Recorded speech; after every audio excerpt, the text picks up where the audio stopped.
Hello everyone, good morning. It's a pleasure to be here again. I guess it's some kind of tradition since I know Raphael have always been giving an overview of PV in Canada. As Raphael was just pointing out, we can look at photovoltaics from many different angles. We can look at it from a point of view of technology, point of view of research, market, job creation, environmental benefits, and so on. So my aim today is to give you a glimpse, an overview of what PV technology in Canada, its status and its trends. So I will be providing details on the installed capacity in Canada, the price of technologies. Then moving to the industry, I will be providing a quick update on the Canadian PV industry before presenting the different research activities in the area of photovoltaics in Canada, so solar cell development, solar buildings optimization, and also research at the federal government level. And finally, I will describe the present deployment framework, the different interconnection policies, status of standards, and some demonstration projects. So if I first start by describing the markets in Canada, traditionally the applications for photovoltaics were mainly in off-grid markets, for off-grid applications like cottage, remote homes powering, and also telecommunication station powering. But as the price of photovoltaics decreased, we saw PV come closer to the cities. So actually last night I was walking in Ottawa and I noticed that the Big C in Ottawa, the public bicycle service is powered by small PV modules, and the same goes with the park meters in cities like Toronto, Ottawa and Montreal. They're powered by PV modules because it's the most cost-effective option. And it costs less to include a small 20-watt PV module in the park meter than having to dig in the infrastructure and hook everything together. Also, along the road, signs are powered by PV because it's the most cost-effective and reliable option. But now a second type of application that's becoming more and more popular are the grid-connected applications. So grid-connected applications allow to, I would say, send surpluses of photovoltaic electricity generated during a sunny day on the electricity networks. The network can be central, like in North America, or they can be isolated, small networks like we have in different remote regions of Canada.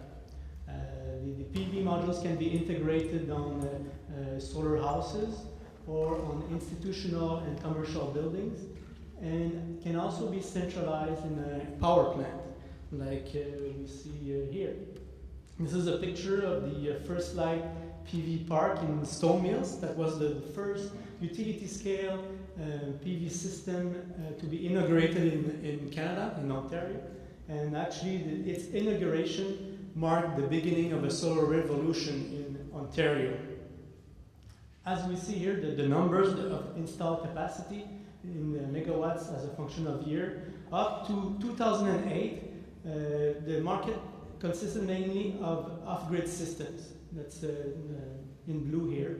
And it was growing at about 25% per year because it's cost effective and it was a good solution. It still is a good solution for off-grid markets. But starting in 2009 and 2010, then we saw a shift in the market going from off-grid to grid-connected applications, houses and centralized power park, large plants. And in those years, then we didn't see a traditional growth. We saw a period of what I call disruptive growth or explosion in installed capacity.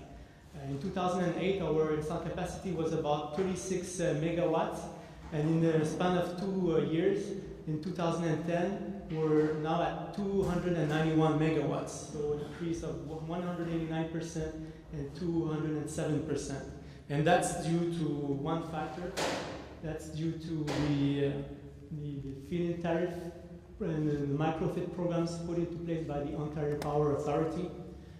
This program provides a set tariff for photovoltaic generated electricity. It also provides a set tariff for other renewable energy generations like wind power and hydro and biomass, though at a lower rate. So for photovoltaics, for ground-mounted installations up to 10 megawatts, the rate is 44.3 cents per kilowatt hours. When it's integrated to buildings, the incentive is even higher because it reflects the higher cost of installing on buildings. So it goes to 53.9 cents up to 71.3 cents for systems larger than 10 kilowatts. And smaller installations for private owners are also given a tariff. So when it's ground mounted, it's 64 cents per kilowatt hours. And building integrated on houses, you get the 80 cents per kilowatt hours. So as a result of this, it has created quite a bit of demand. And that's what we see here. That's really quite a remarkable explosion in install capacity. I think the aim of this program at first is because Ontario is looking to shut down coal plants, but Ontario is at the limits of meeting electricity demand, so it had to turn towards greener electricity resources. And a second objective was to do job creation within the green economy. And because of this objective, it also put a requirement that all systems had to have a 60%, before it was lower than 60, but as of January 1st of this year, all the systems need to have a 60% content from Ontario. So the installation has to be done in Ontario, and the components have to come from Ontario. And from the numbers that we're collecting from the market, we see that Ontario is on the right track to achieve its objective. In fact, as of December 31st, 2010, there were 186 megawatts of large PV systems operating, and there were 1,143 megawatts of systems still under construction. And when we look at this map, there's still more projects to come and being built all over Ontario.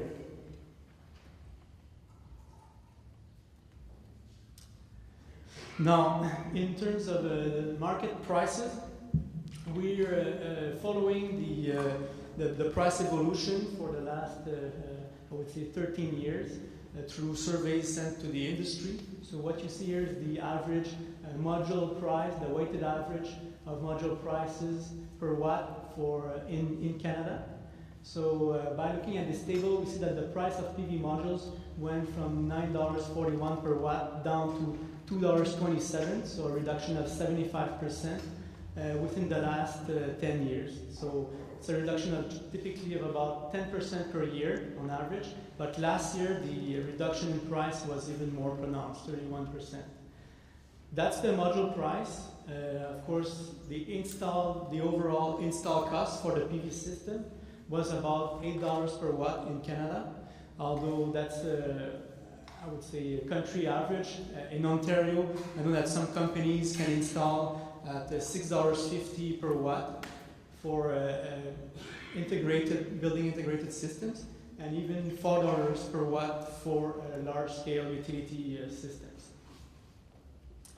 Now, in terms of industry update, these are the 2009 numbers. We have collected the 2010 numbers, but we're in the process of analyzing everything, and the report will be published in June. So in 2009, there were 440 solar PV companies operating in Canada, mainly technology distributors and retailers. The business was $720 million. There were 2,700 labor places in this field in 2009, mainly in manufacturing.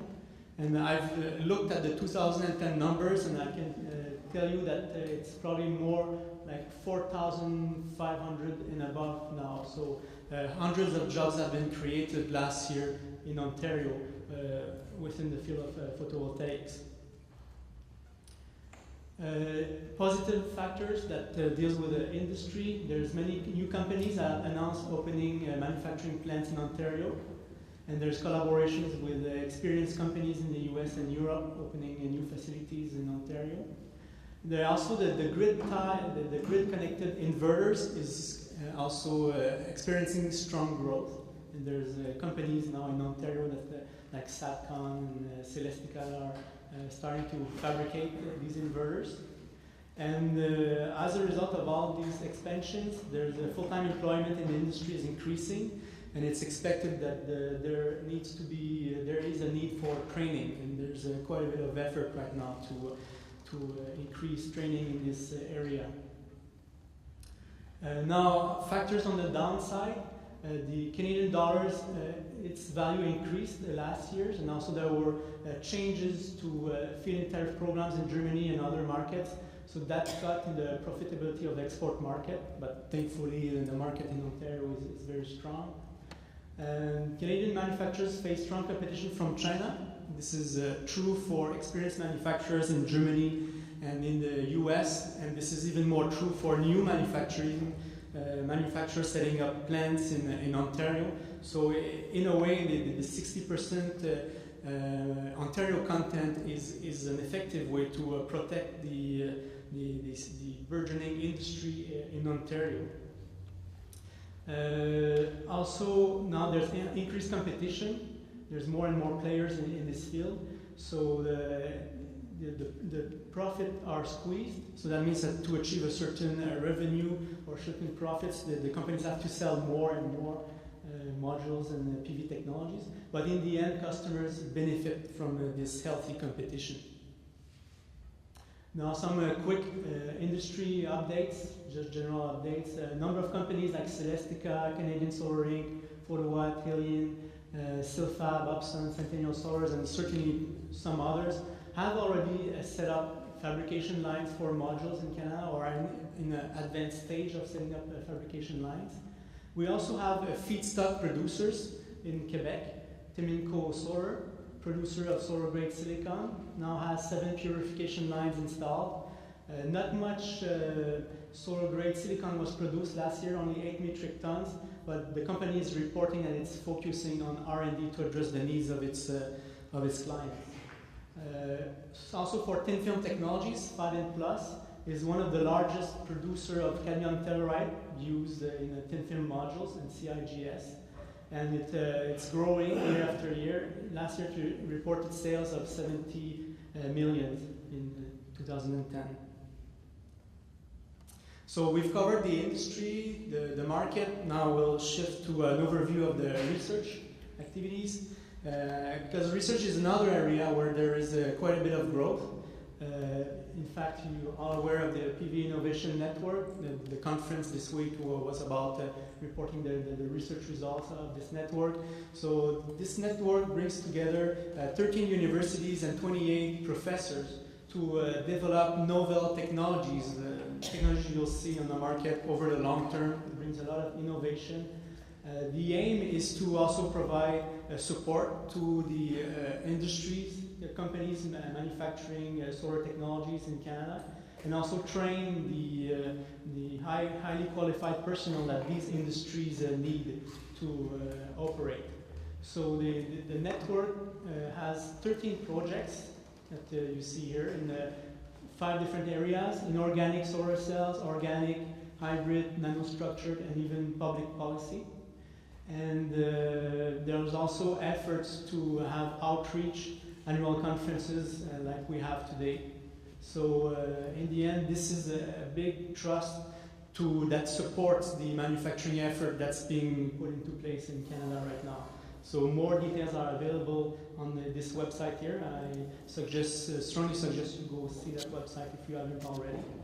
So that's one effort on solar cells, but it's not the only one. There's a new provincial network also that has been put into place recently, the Solar Research Network in Quebec, and I believe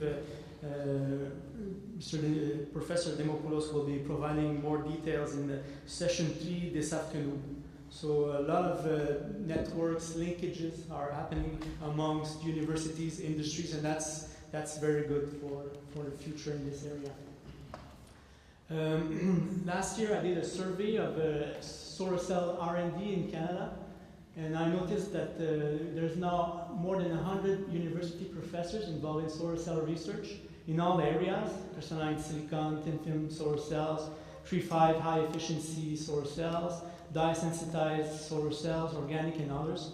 So, but a lot of the effort are in the innovative concepts in the organic area.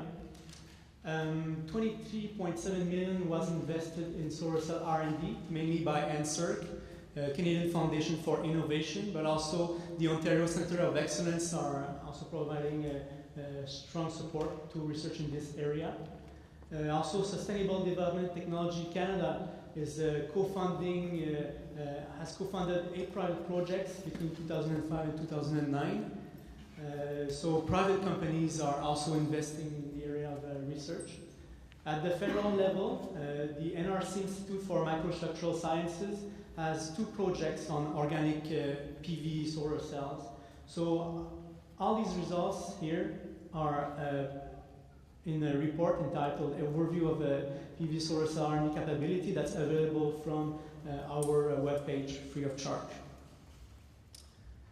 So solar cell is one area that's very active, but it's not the only one. There's also quite a bit of research looking at how to integrate these technologies and solar thermal into net zero energy buildings.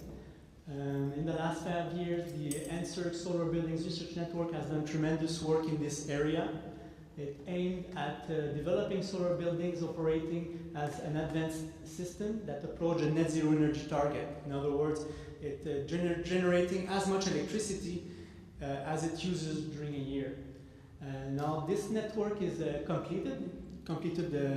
ended its activities last year. It was led by Professor Andreas Atinitis, who's right here. And now there's a new research network on smart net zero energy buildings that's under review. So we'll hope for the best, and if things go well, then we should also have a new network looking at smart net zero solar buildings starting this year.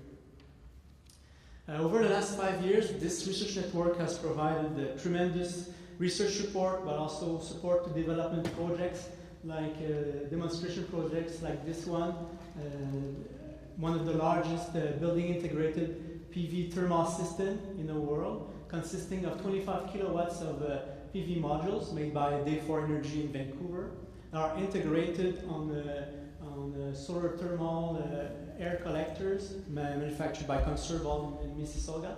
So this system produces electricity but also recuperates some of the heat that's given off by the modules and sends this heat back into the HVAC system of the building. So instead of converting maybe 15% of the incoming light into electricity, it converts 55% of the incoming solar energy into heat and electricity.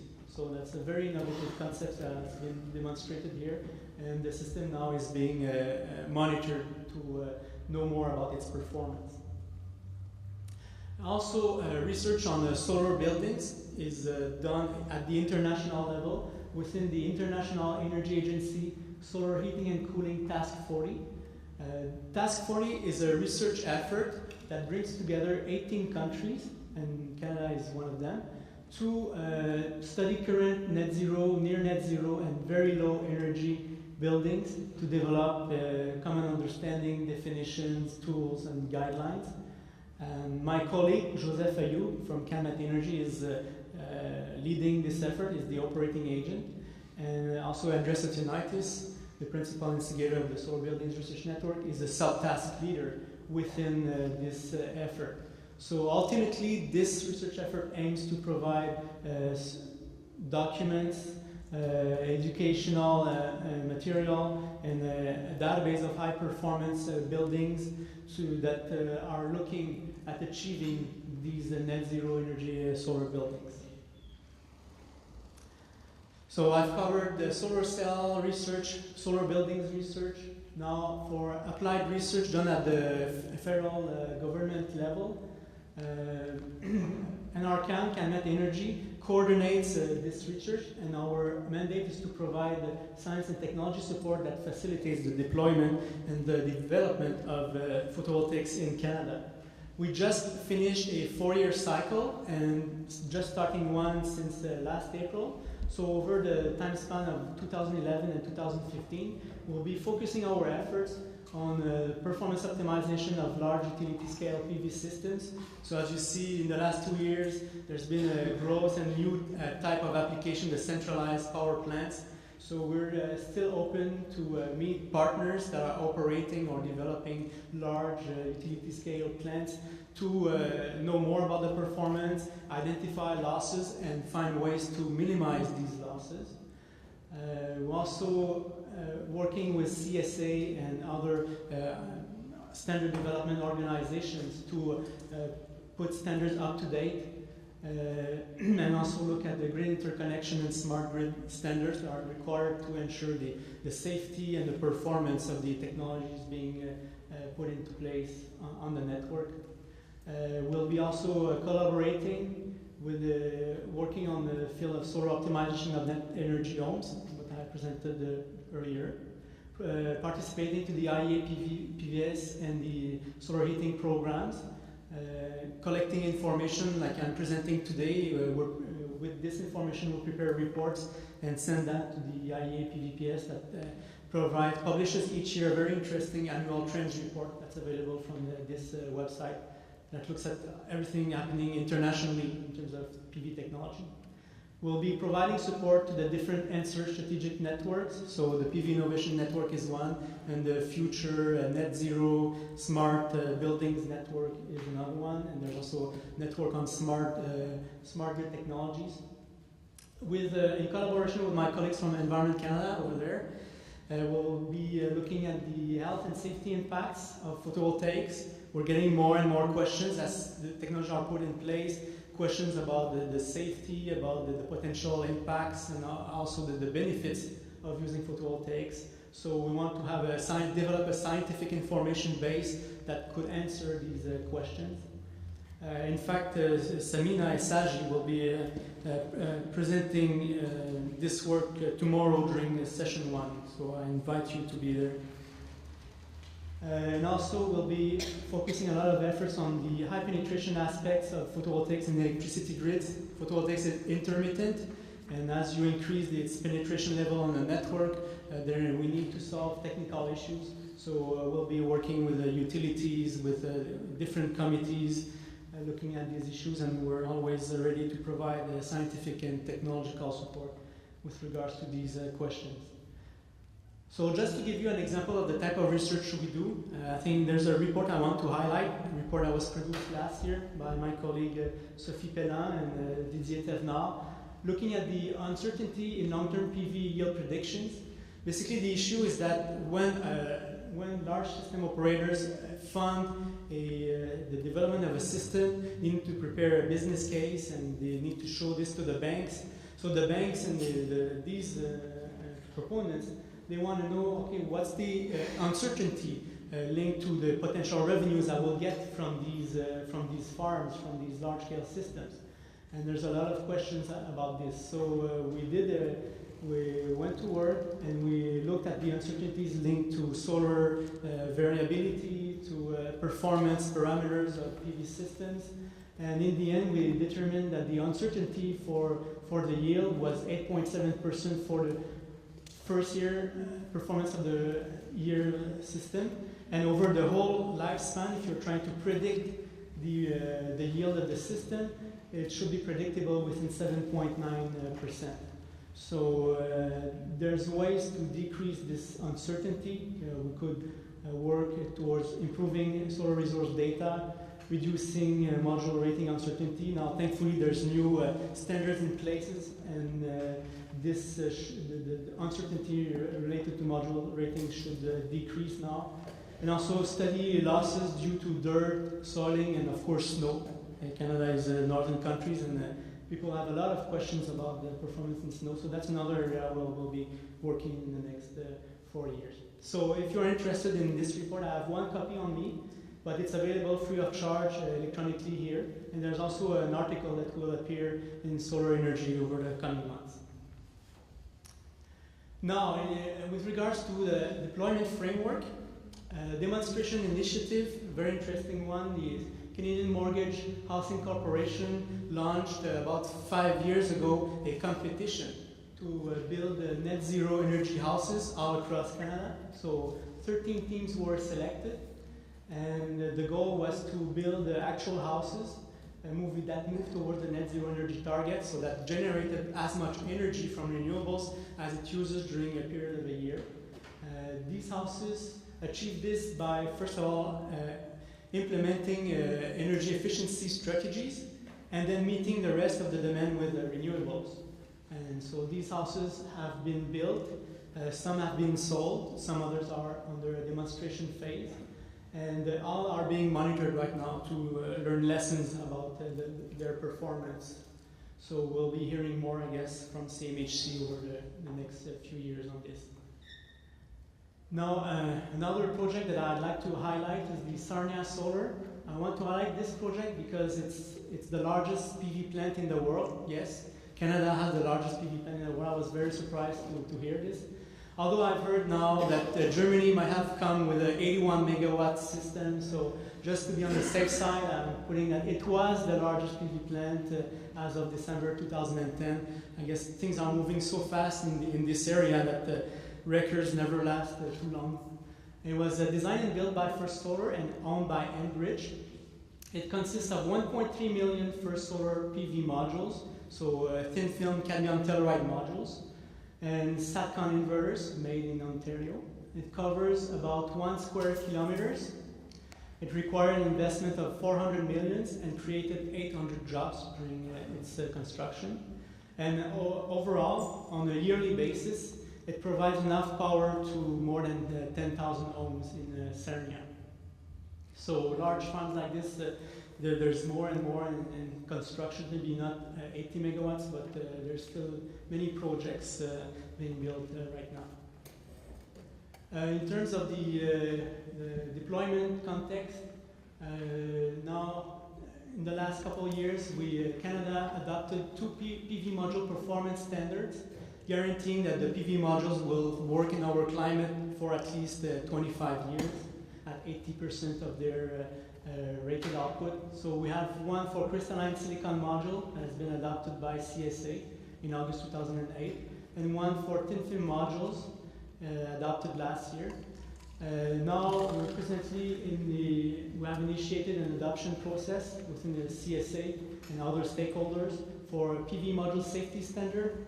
So we are adopting the IEC 61730 that will replace our former ULC ORD 703 that was based on the American standard. So now we'll be moving more towards an international standard. And this is at the stage of public review. So if you have comments, if you want to look at what the module safety standard will look like, you can go on CSA, the public review website, and provide comments. So if all things go well, by August we should have adopted this standard. Now there will be a similar effort done for inverters. We'll be updating our inverter standards.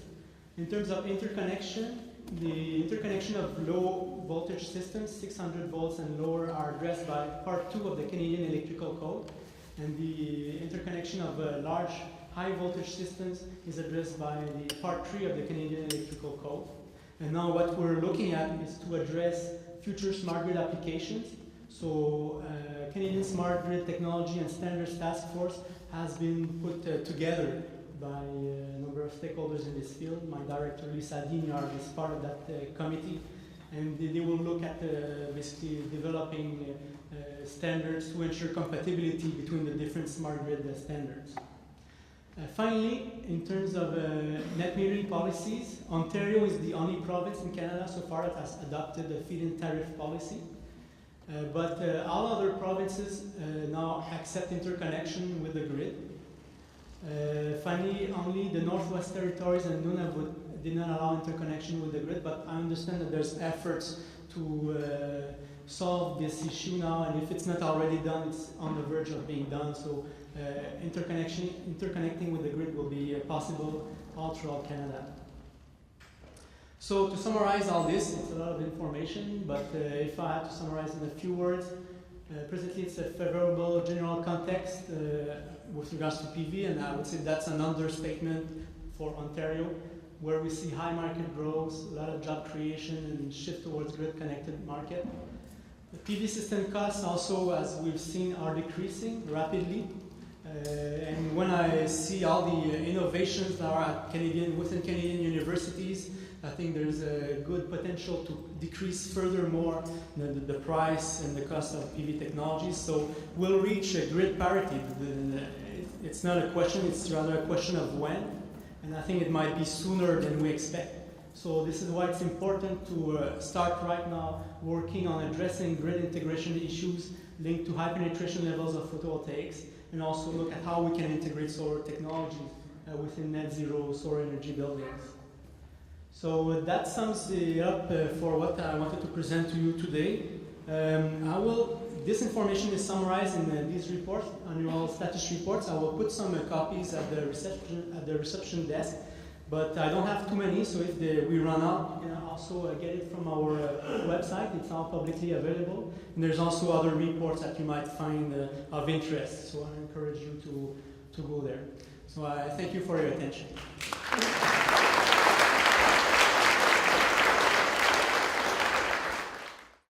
Very good, constructive knowledge. Now, two things I'm interested in is for 2011 and 12, what is the cost decrease we are expecting, if you are able to share with us? And what is the efficiency today for the solar cell, and what can we expect in the next 2 years and for the next 5 years? Well, I'll give you my thoughts on this. In terms of photovoltaic, the cost of modules, as I mentioned, what we've seen over the last 15 years is a trend of a reduction in prices, about 10% per year, so you can probably expect that over the long term. There's still margin to bring down the prices. China is expanding its production, and there's innovations in the research lab to increase the cell efficiency, but also to reduce the cost. So I think it's safe to expect that this trend will continue for some time. In terms of efficiencies, there's a lot of work being done in the lab, so depending on the different technologies, if you look at cells going in space, 3.5, I think it has reached a 42% efficiency mark, but for terrestrial applications, it's not cost effective, or it's not affordable unless you concentrate light over a small area cell. So there's research actually being done in Ottawa on this issue. But for more traditional market technologies, thin films and crystalline silicon, the efficiencies are about between 15 to 20% and moving upwards this in the field, in modules, depending on what type of technologies. If you use a sophisticated approach or a rather low-cost production approach, it can range between 15 to 20%. And for thin film technologies, right now amorphous silicon is about 7% efficient in the field, and I believe cadmium telluride is about 10% efficient. So that gives you an idea of these numbers. Thank you. When we talk about grid parity, I guess there's very many disparities within the grid, and we typically don't look at that. When we look at, for example, peak electricity, it's much more expensive. So my understanding is that in many ways we actually already are at grid parity when we talk about that peak electricity, which we have to pay sometimes well above the levelized cost for solar energy. But could you talk about that maybe, and also talk about maybe grid parity, looking at maybe production of gas, electricity from gas versus other type of energies? Certainly, if we look at now, another good reason why solar makes sense in Ontario is that the peak price of electricity in Ontario is mainly due to the cooling loads during the summer. When it's hot outside, people turn on their AC, and it creates a peak on the network. But when it's hot, it's because there's a lot of sun.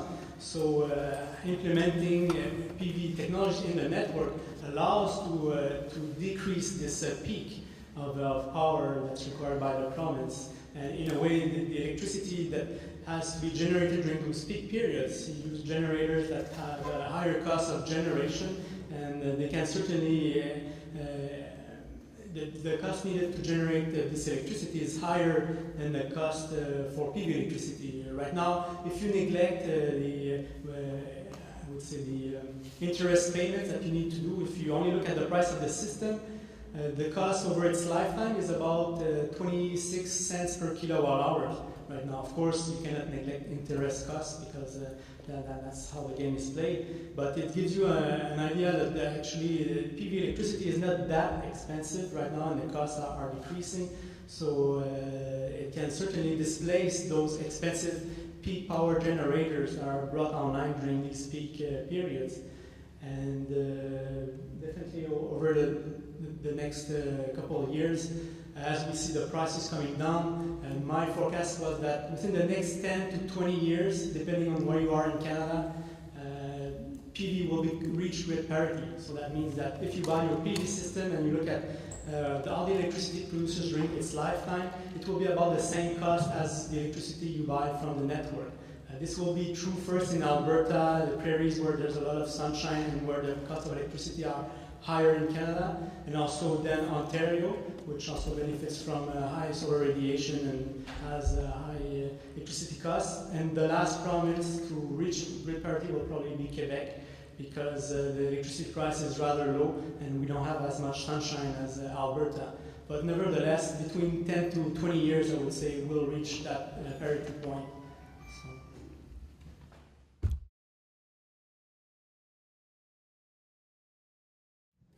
Good morning, Yves Poissant, student from Ottawa. Say, for example, the FIT and MicroFIT program gets cancelled or have fallen down. How do you think the PV industry in Canada will react to that? And do you think we will still reach the $1 per watt that you were talking about in the future? Well, of course, as we saw, as the numbers show, that the Feedin Tariff and the MicroFIT programs have quite a positive impact on the market in Canada. If that was to disappear, then PV is not yet has not yet reached the point of grid parity, so we would certainly see a slowdown of the market, especially grid-connected applications that are further away from grid parity. We'd still see some growth in the off-grid market because it makes sense and it's more competitive. But I think it's inevitable. It will happen. It will, even if some programs are the help is decreased or it disappears. We have to see that internationally there's a lot of effort in Japan, in Germany, in the US. The general trend is to move towards feed-in tariffs or incentive programs. So there will be other markets that will drive further down that will drive for more growth in this area, and thus I expect that the prices will still keep going down. My name is Rachel Savage. I'm a graduate student at McMaster University, and I'm wondering in other provinces in Canada, are there any policy incentives that are being developed for photovoltaic technology, or is there likely to be a FIT program that is in place in those provinces? There are some efforts. I know that British Columbia is looking at solar programs, but it was more to encourage the installation of solar thermal technologies. But it's also open to consider photovoltaic applications. I think that there's a number of smart grid projects, demonstration projects in British Columbia, and PV is part of the smart grid future, so they're definitely open to this. In Quebec, I've heard that there's an incentive program that will soon be offered for off-grid applications to displace electricity generated by diesel generators for off-grid applications. So there will be a set amount of money given to large projects, commercial projects. But aside from this, there's no, well, of course there's Ontario, but aside from this, Saskatchewan, I believe there's Alberta as well. I think there's a pilot project in Calgary looking at the installation of a building integrated system, solar houses. And so there's small, I would say low, on a small scale there are other incentive initiatives, but it's really minimal compared to the impact that Ontario has right now with its FIT and MicroFIT programs. Joseph Moblus from again. Yves, a very nice overview. I was surprised with the cost for the grid connected photovoltaic installed system. $8+ per watt versus the $2 more or less for the module. I thought the relation was 2 to 1. looks like 4 to 1. So if you can comment as to why is that high, one, and second, what about the built-in integrated photovoltaic system? What's the approximate cost there? Usually the module. Okay. Yes, actually I was surprised too, because traditionally half the cost of the system came from the modules, and then the rest of the cost was balance of system components like the inverter, wiring, installation on racks, and the installation itself. What it seems to happen is that there's a lot of manufacturing growth. China is putting pressure downward on the PV module prices. So then it seems that the cost reduction within the PV module market is more rapid than the cost reduction in the balance of system component and the installation. But as more and more installations are put into place, I think the safety margins that the electrical installators are charging their client will go down, because they will get more confidence in how much the installation will cost, and there will be more competition. So I expect that in the next couple of years, in Ontario at least, where there's a lot of installations being made, these system costs should come down too. And I must say that the inverter costs also decreased in the recent years. It used to be about $1 a watt, and now it's below $1 a watt. So it's just that different components are not decreasing at the same rate. Building integrated is an area where there's a lot of opportunities, but right now the volumes are not large enough to allow savings. But over the long term, I think that will be the smartest way to go towards building integrated products like tiles or different ways to integrate PV so that you can recuperate heat and send it in the house. But right now the prices for such specialty products are typically more expensive than just having a usual rack and adding PV. It's building added PV right now is cheaper.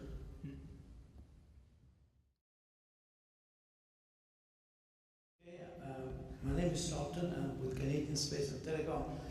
It was a very informative talk you gave. Incredible. Regarding the installation costs, were you referring only to domestic installation, or does it apply to the PV farms? Well, the costs are not the same, because they're not the same applications. For PV farms, then you were covering a large field and you have a large order, multi-megawatt, so you can get better prices on modules. For such farms, I've heard numbers at about $4 per watt, the installed cost. And you can get access to PV modules, thin film, based on CanmetENERGY that are below $1 a watt. But these modules are not available for building integrated systems. And in terms of the grid-connected applications, they also vary within different regions of Canada. In Ontario, I know a company that can install at $6.50 a watt on a building, but in Quebec and elsewhere in Canada, it's more $8 per watt, because I guess the companies are not vertically integrated and there's less experience in installing these systems.